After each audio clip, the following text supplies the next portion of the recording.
Hello hello everyone. तो देख सकते हैं बज चुके हैं सुबह के 7:08 और आज शुरू कर दिए हम आज का दिन with one sort of your electrical engineering special electrical machine. And I am really happy also because कहीं ना कहीं उस दिन जाके है मतलब खुशी होती है जिस दिन आपका लास्ट यूनिट आप पढ़ने या मतलब जो भी करने जाते हैं means when you are at the last stage of your completion of your subject, then that day you feel really pleasure from yourself. Now I am really feeling happy because today maybe आज कितना तारीख है यार, या आज 14 है 14th मई। And one sort of your electrical engineering of a special electrical machine, the unit name is synchronous motors single phase. I am going to just means one shot complete. Okay, so please begin with me and be continue with me so that your one shot will be cover. तो सबसे पहले आप जान सकते हैं कि special electrical machine है and हमारा लास्ट यूनिट का सिलेबस थोड़ा सा हम सिलेबस की तरफ चलते हैं ताकि सिलेबस हम जान जाएंगे तो ये हम ओबियसली बहुत से स्टूडेंट खुद मैं भी पहली बार पढ़ता हूँ स्पेशल इलेक्ट्रिकल मशीन। कोई ऐसा सब्जेक्ट नहीं है जिससे हम पढ़ें जो कि कंपटीशन पॉइंट ऑफ व्यू से इतना इंपॉर्टेंट है। तो बस एक बार पढ़ते हैं और वही पीपीटी बनाने समय थोड़ा सा मैं पढ़ा था दैट्स सिंपल, और एक बार पढ़ लूँगा एंड देन एग्ज़ाम के टाइम एक दो बार अपनी वीडियो देख लूँगा, दैट्स फाइनल। आराम से 30 35 40 45 तक नंबर आ जाते हैं, बस इतना ही चाहिए, इतने में मैं खुश हूँ। तो ओके, यूनिट नंबर 5 में हम बात करते हैं। सबसे पहले हम सिंगल फेज सिंक्रोनस मोटर आप पढ़े होंगे, उसके बाद सिंक्रोनस मोटर में आप बता दूं कि सिंगल फेज में आप क्या पढ़े थे। मे बी 3 फेज में आपने 2 टाइप का मोटर पढ़ा, रोटर पढ़ा था, एक सैलिएंट टाइप और दूसरा कौन सा टाइप था बताओ, सिलेंड्रिकल टाइप।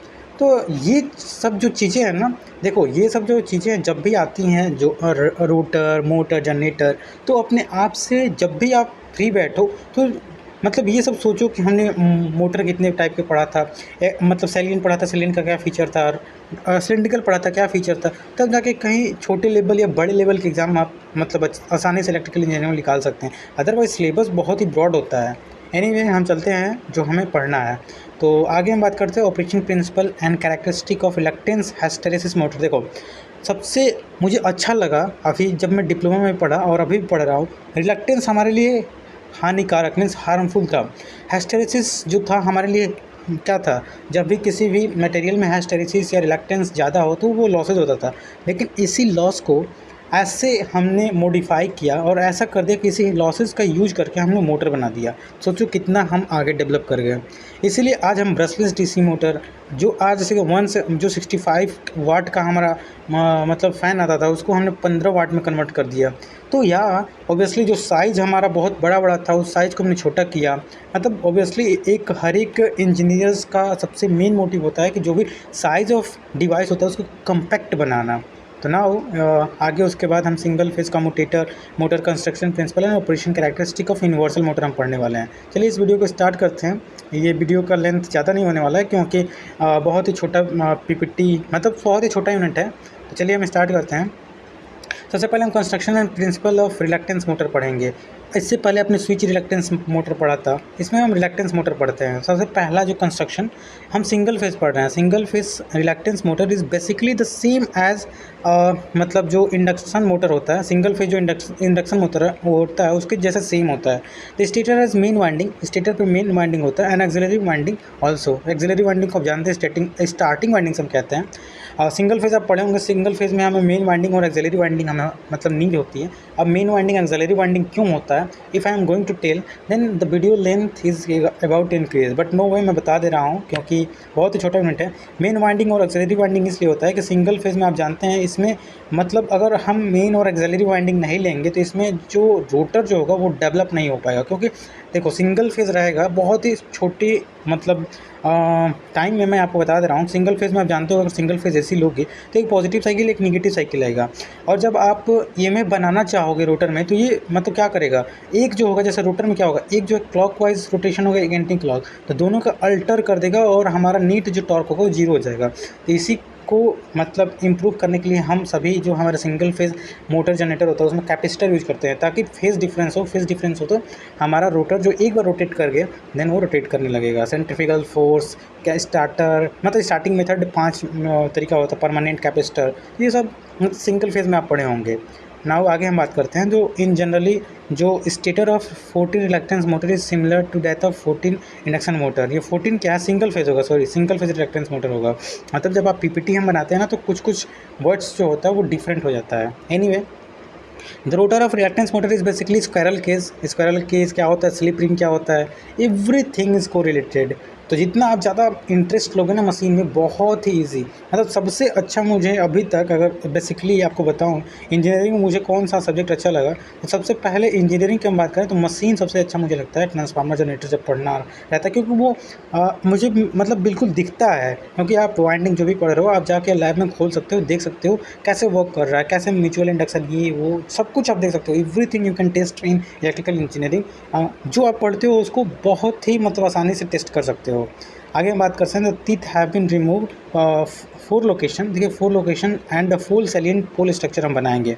टीथ को रिमूव करेंगे क्योंकि हमें रिलक्टेंस मोटर बनाना है। जहाँ ज़्यादा रिलक्टेंस होगा वहाँ हमारा रेजिस्टेंस ज़्यादा होगा, जहाँ कम रिलक्टेंस होगा वहाँ हमारा रेजिस्टेंस कम होगा। तो इसका बेसिकली जो देख सकते हैं ये हमारा कंस्ट्रक्शन है। ऐसा हम 4 टाइप सेलिएंट ये प्रोजेक्शन बनाएंगे, 4 प्रोजेक्शन बनाएंगे। तो ये 4 हमने सेलिएंट टाइप का प्रोजेक्शन बनाया।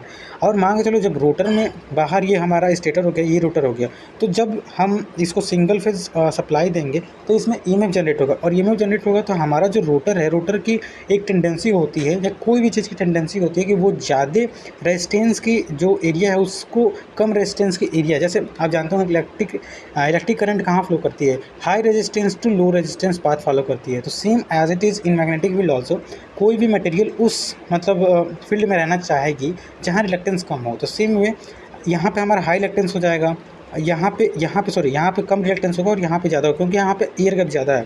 Air gap is directly proportional to reluctance. Reluctance is also similar as in electric field resistance. तो ये हमारा 4 पोल रिलक्टेंस मोटर का मतलब रोटर है। एंड हमने बताया कि कैसे वर्क करता है। सेम एज इट इज़ यहाँ पे लिखा हुआ कि when the single phase is connected to supply start induction motor. Induction motor की तरह काम करेगा। 75% जब मतलब हमारा स्पीड गेन करेगा तो हम क्या करेंगे, सेंट्रीफ्यूगल फोर्स को डिस्कनेक्ट कर देंगे।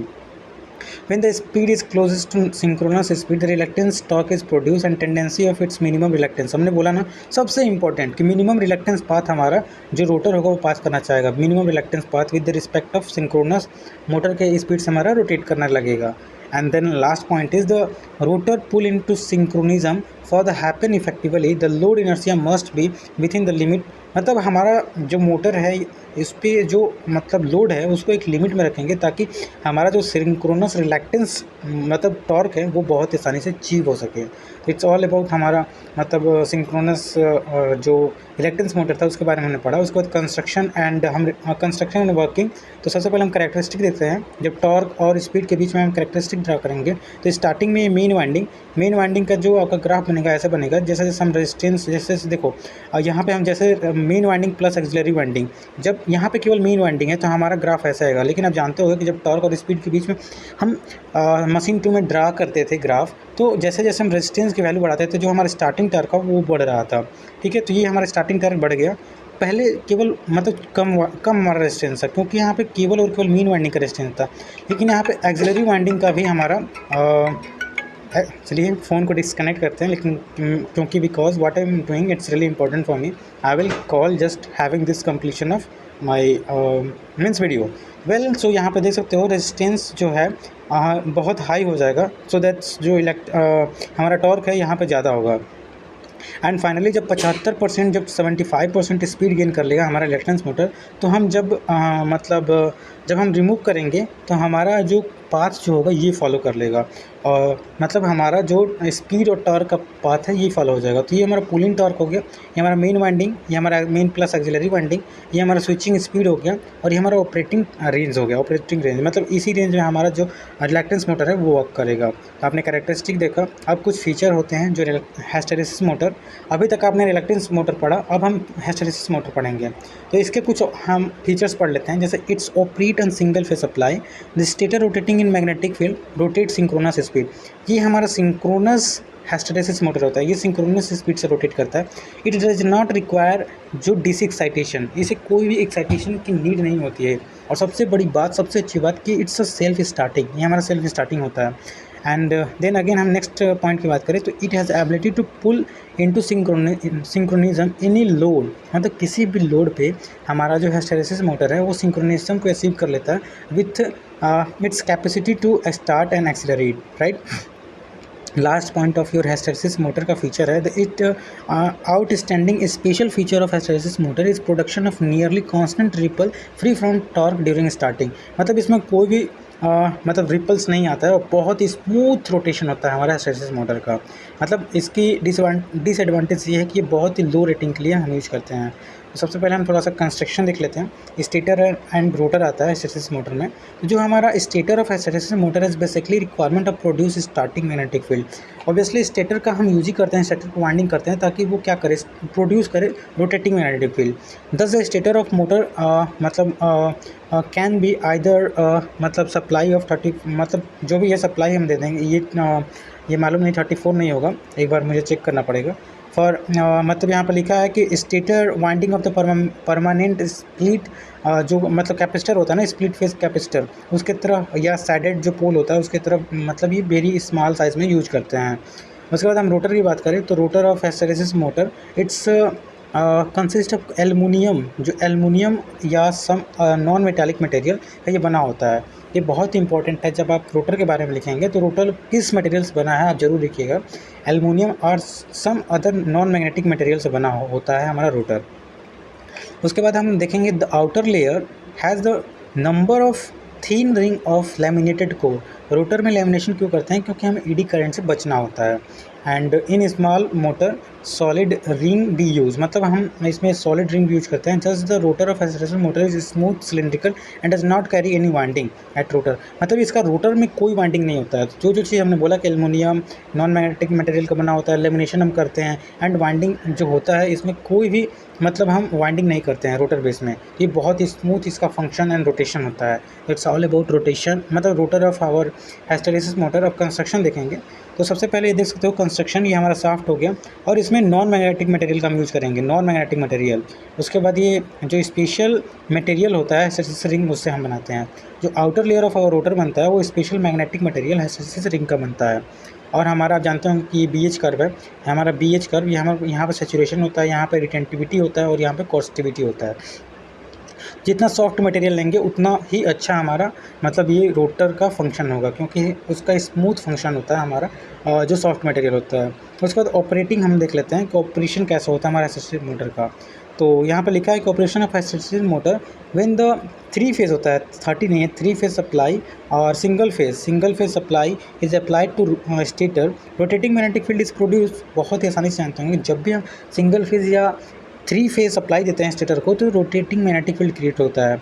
दिस रोटेटिंग मैग्नेटिक फील्ड मतलब क्या होता है, इंड्यूस करता है रोटर में हमारा current and then due to uniform cross section rotor. अभी हमने बताया कि जो क्रॉस सेक्शन जो है देख सकते हैं ये बहुत यूनिफॉर्म होता है।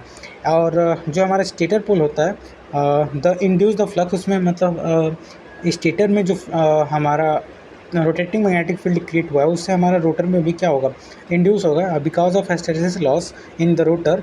मतलब हिस्टैरिसीस ऐसा डिज़ाइन करते हैं कि जो हिस्टैरिसीस लॉस मैक्स ज़्यादा से ज़्यादा हो, जिसके कारण हमारा टॉर्क डेवलप हो एंड हमारा रोटर जो है रोटेट करना लगे। तो ये हमारा एक्सिस हो गया, ये हमारा रोटर हो गया, स्टेटर हो गया एंड ये एक्सिस ऑफ रोटेशन हो गया। ये आप बना सकते हो अपने एग्जाम में। एंड देन हम थोड़ा सा हिस्टैरिसीस जो मोटर होता है आप जानते होंगे कि जो ईडी करंट लॉस होता है वो KE/F² होता है, जहाँ KE कांस्टेंट होता है, F जो होता है फ्रीक्वेंसी ऑफ ईडी करंट होता है, B जो फ्लक्स डेंसिटी और फ्लक्स इक्वल टू SF आप जानते होंगे। इन सिंक्रोनस मोटर में हमारा फ्रीक्वेंसी जो होता है SF के बराबर होता है। देन हम थोड़ा टॉर्क कैरेक्टरिस्टिक देख लेते हैं। टॉर्क कैरेक्टरिस्टिक देख सकते हैं बिल्कुल स्मूथ है, टॉर्क इसमें कांस्टेंट मिलता है। और आप देख सकते हैं कि लिखा है कि द आइडियल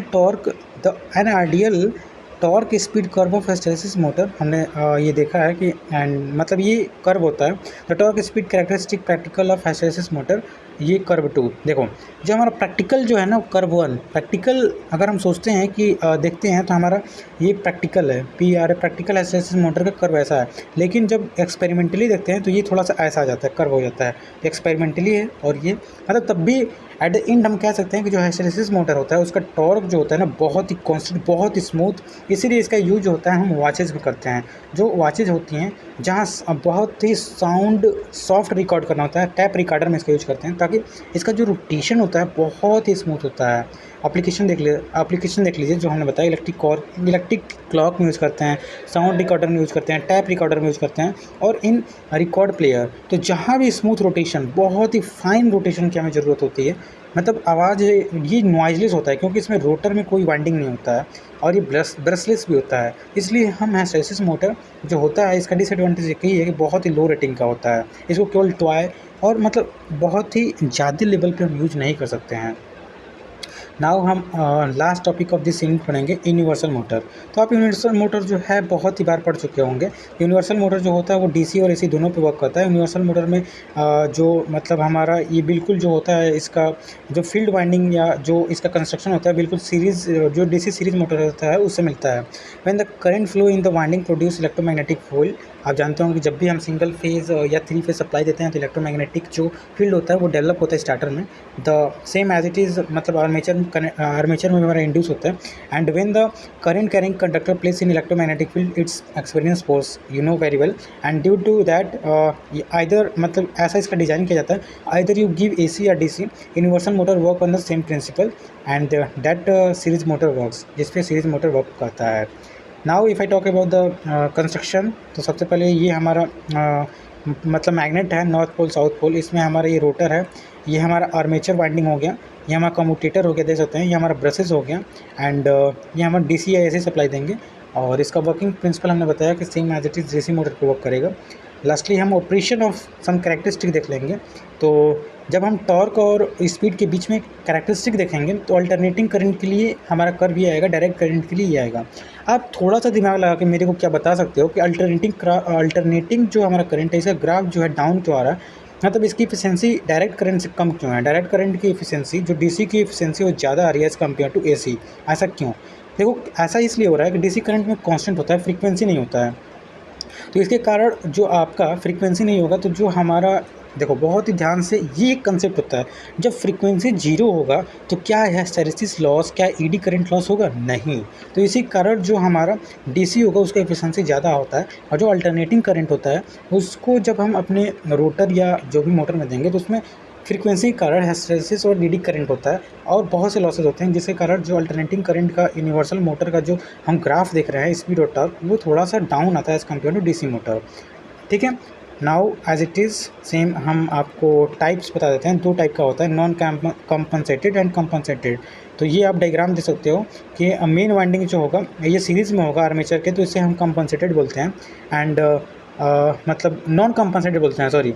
और जब हम सीरीज़ में तो मेन वाइंडिंग होता है और इसके आर्मेचर में मतलब एक कम्पनसेटेड वाइंडिंग हम यूज़ कर लेते हैं, तो इसे हम कम्पनसेटेड टाइप बोलते हैं। इसको आप जब मशीन 2 पढ़ रहे होंगे तो बहुत ही डिटेल में पढ़े होंगे, हमने भी बहुत डिटेल में पढ़ा है, लेकिन यहाँ पे डिटेल में नहीं है, जितना है इट्स ओके। आपके एग्जाम में आया यूनिवर्सल मोटर, सबसे पहले आप क्या करोगे, अगर आपको 7 नंबर लेना है तो यूनिवर्सल मोटर के कुछ फीचर्स लिखना, कंस्ट्रक्शन लिखना, रोटर और स्टेटर के बारे में लिखना, ये डायग्राम एकदम बिल्कुल क्लियर होना चाहिए। टॉर्क स्पीड कैरेक्टरिस्टिक हो गया। अगर टॉर्क स्पीड कैरेक्टरिस्टिक से पहले आप जो टाइप्स ऑफ ये हमारे यूनिवर्सल मोटर हैं इसको ड्रा कर देना। इतने में आपका टाइम जो है लिमिटेड जो होता है, एक क्वेश्चन के लिए मुझे लगता है कि 15 मिनट होता है, इतने में 15 मिनट आपका ओवर हो जाएगा एंड ऑब्वियसली आपका 2 से 3 पेज भर जाएगा। 2 से 3 पेज मिनिमम, मैक्सिमम 2 से 3 पेज आप एग्ज़ाम में भरो मिनिमम, इस मतलब मैक्सिमम टू मैक्सिमम आपको 2 से 3, इससे ज़्यादा नहीं बनना है, क्योंकि examiner is not interested if you right 32 मतलब 32 पेज होता है, 32 पेज लिखना ज़रूरी नहीं होता है। अगर आप मतलब 18 पेज या 20 पेज में भी आप अपना पूरा फुल कंटेंट देते हैं, इट्स इनफ। बिकॉज मैं भी खुद अभी तक अधिकतम 22 पेज तक ही मतलब लिख पाता हूँ, and you can see my marks. So बस अपने एक्सपीरियंस के अकॉर्डिंग मैं बोल रहा हूँ। लास्ट ऑफ द सबसे लास्ट पॉइंट है जो एप्लीकेशन ऑफ यूनिवर्सल मोटर होता है, इसको हम ड्रिलिंग मशीन के लिए यूज़ कर सकते हैं, पोर्टेबल ड्रिलिंग मशीन। क्योंकि AC DC दोनों, अगर मान के चलो ड्रिलिंग करने जा रहे हो कहीं, वहाँ पे AC खत्म हो गया, अगर DC आपको मिल रहा है तो DC बैटरी से भी आप इसको यूज़ कर सकते हो। हेयर ड्रायर में यूज़ करते हैं, ग्राइंडर में यूज़ करते हैं, टेबल फैन में हम AC, मतलब जो हमारा यूनिवर्सल मोटर होता है जो AC और DC दोनों को वर्क करे उसका यूज़ करते हैं। And last of the repulsion type motor होता है, मुझे लगा ख़त्म हो गया लेकिन रिपल्सन बचा हुआ है। इसका जो हमारा special kind of single phase हमारा जो मोटर होता है, it AC motor which work on the repulsion of the similar as it is poles. तो ये कैसे वर्क करता है, आप कंस्ट्रक्शन देख लो। यहाँ हमारा स्टेटर वाइंडिंग हो गया, यहाँ हमारा ब्रसेस हो गया। यहाँ पे लिखा है the stator of this motor carry single phase excited winding, यहाँ पे देख सकते हैं। And rotor carry auxiliary distributed winding connected to the commutator at the one end. मतलब कम्यूटेटर से जो हमारा रोटर का एक्सिलरी वाइंडिंग होता है वो कनेक्ट होता है। ब्रश और शॉर्ट सर्किटेड, इसमें ब्रश होता है and directly connected to supply as shown in the figure. मतलब सप्लाई में जैसे हम देख रहे हैं ब्रशेस है, ये डायरेक्ट सप्लाई से कनेक्टेड है और ये हमारा स्टेटर वाइंडिंग है। आगे हम रिपल्सन मोटर का वर्किंग देखेंगे। तो सबसे पहले आप देख सकते हैं कि यहाँ पे क्या हम यहाँ पर सिंगल फेज़ वाइंडिंग, मतलब सिंगल फेज़ सप्लाई दिए हुए हैं। इसमें हमारा जो स्टेटर में जो है इलेक्ट्रोमैग्नेटिक से रोटेटिंग मैग्नेटिक फील्ड क्रिएट हुआ। रोटेटिंग मैग्नेटिक से जो हमारा रोटर में मतलब करंट या वोल्टेज जो भी होगा इंड्यूस होगा, जिसके कारण टॉर्क डेवलप होगा और टॉर्क डेवलप होने से हमारा जो मोटर है वो रोटेट करेगा। सबके मतलब प्रिंसिपल जो होते हैं सेम होते हैं, लेकिन किसी में हिस्टैरिसीस का यूज़ करते हैं, किसी में स्टेपर मोटर, रिलक्टेंस मोटर, मतलब थोड़ा थोड़ा सा चेंज करते हैं। सिंगल फेज़, किसी में मेन वाइंडिंग, एक्सिलरी वाइंडिंग, किसी में कैपेसिटर यूज़ करते हैं। तो इस तरह से जो हमारा मतलब वर्किंग होता है वो डिफरेंट हो जाता है और हमारा रोटर्स का जो फंक्शनिंग है वो चेंज हो जाता है।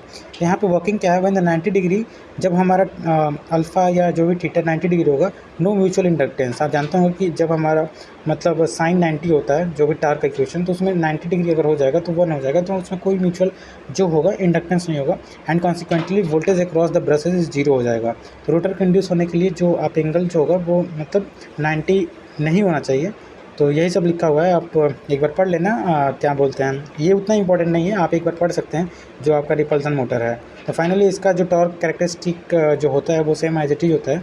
ये इंडक्शन की तरह काम करता है। जैसे ही हम रेजिस्टेंस बढ़ाते हैं, रिपल्सन का यूज़ करते हैं, हमारा टॉर्क मतलब जो टॉर्क होता है वो बढ़ता है। एंड 75% पर जैसे ही हम स्विचिंग स्पीड करते हैं, मतलब जब हम अपना सेंट्रीफ्यूगल स्विच हटाते हैं तो हमारा जो कैरेक्टरिस्टिक होता है ये आ जाता है। तो फाइनली हमारा कैरेक्टरिस्टिक ऐसे होता है जब torque speed characteristic of repulsion motor हम देखते हैं। तो that's all about that fifth unit. I hope आपको स्पेशल इलेक्ट्रिकल मशीन के सभी वन शॉट अच्छे समझ में आए होंगे। तो प्लीज़ अगर अच्छे से समझ में आएंगे, don't forget to share, like